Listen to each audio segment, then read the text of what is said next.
Good morning, all. This is Ramnathan from Government Law College, Madurai. I'm happy to be a part of this forum and I'm glad to share my insights about EAA Draft Notification 2020. Section 3 of Environment Protection Act 1986 enables the state to formulate the rules and regulations on environment to set up an industry in India. It's always been a challenging task for the governments to strike out the balance between the environmental growth and the economical development. Because, as we all know, to build something, we have to destroy something to an extent. Let's make a quick comparison between EA 2006 and 2020. First is about categories. In 2006, the projects are categorized as A and B is being further categorized as B1 and B2. The projects in A will be assessed by the central government, whereas the projects in B1 will be assessed by the state authorities, whereas the projects in B2 doesn't need any clearance at all.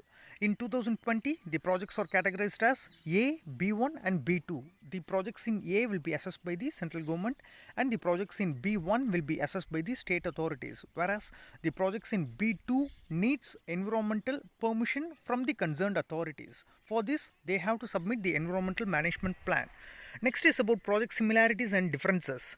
The projects starting from coal mining, thermal power plants, nuclear plants, leather tanning industries, and petrochemical plants and cement plants. So nothing as a sector.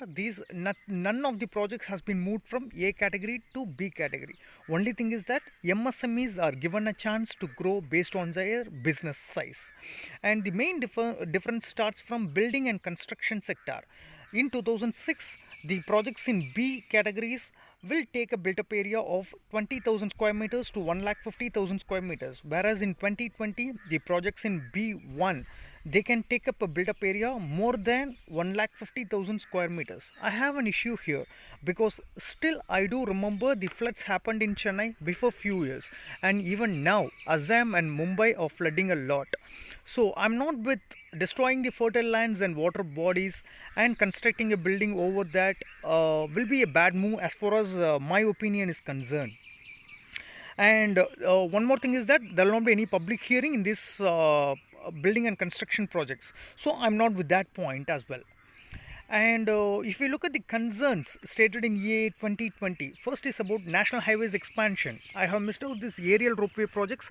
So these two projects are directly proportional to the infrastructure development of the country. So even section 2 class 1 subclass B of Land Acquisition Rehabilitation and Resettlement Act 2013 has enabled the government to acquire a land if it is for public purpose and for infrastructure development. So, in my opinion, doctrine of eminent domain can be very well applied here if it is for public purpose. So, I don't have any issues here. And if we take this public hearing, it's been reduced from 30 days to 20 days. First, we should understand what process of public hearing is, because the thing is that public hearing is gonna happen for 1 day or max 2 or 3 days in some sensitive areas like Jharkhand and Chhattisgarh. So from the day of notice, that is from the day of notice from the concerned authority, 20 days of time will be given. So within these 20 days, the affected people can very well approach the authorities and they can give their dissenting opinion if they have.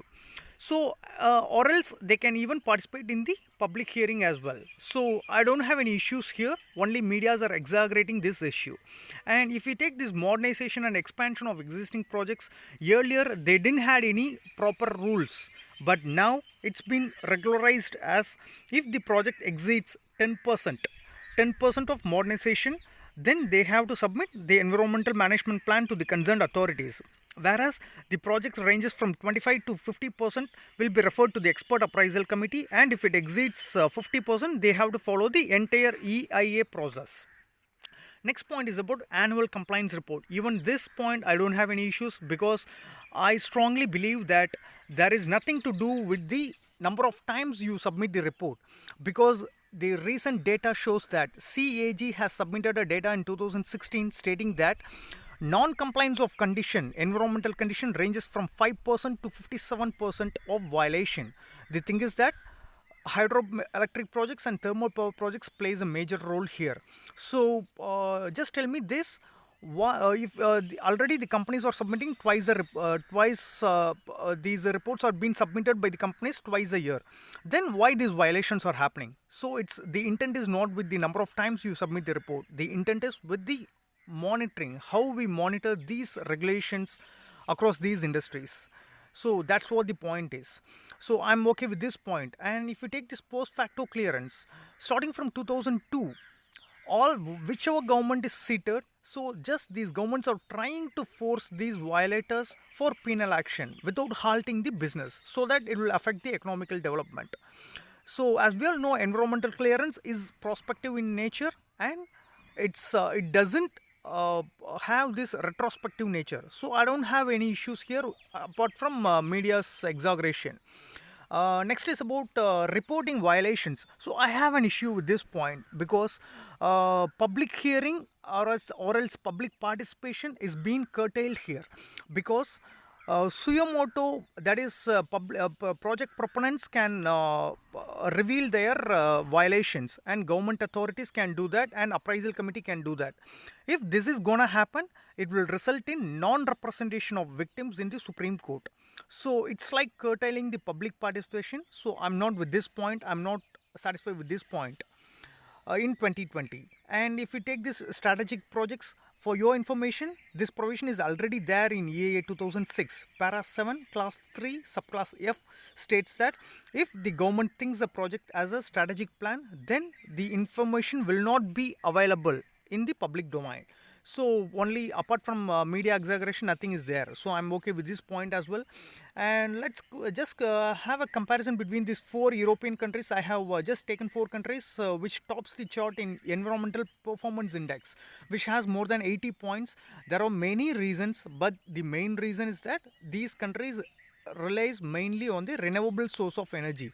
More than 50% of their consumption comes from renewable sources, whereas India, as of now, we are getting 21.22% of consumption from these renewable sources, and we are targeting for 40% by 2030, because as of now we mainly rely on 72% of electricity. Indian electricity is being produced by thermal plants, whereas we mainly rely on coal as a fuel. So the problem with coal is that 40% of carbon dioxide is being emitted every year from this coal as a fuel.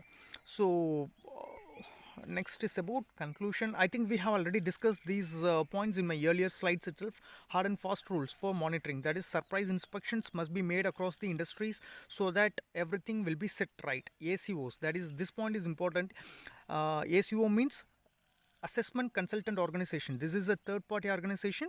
They should be made liable. Already there is a provision in 2020 stating that if false representation or misrepresentation been made in the reports, these ACO will be blacklisted and penalized for their actions.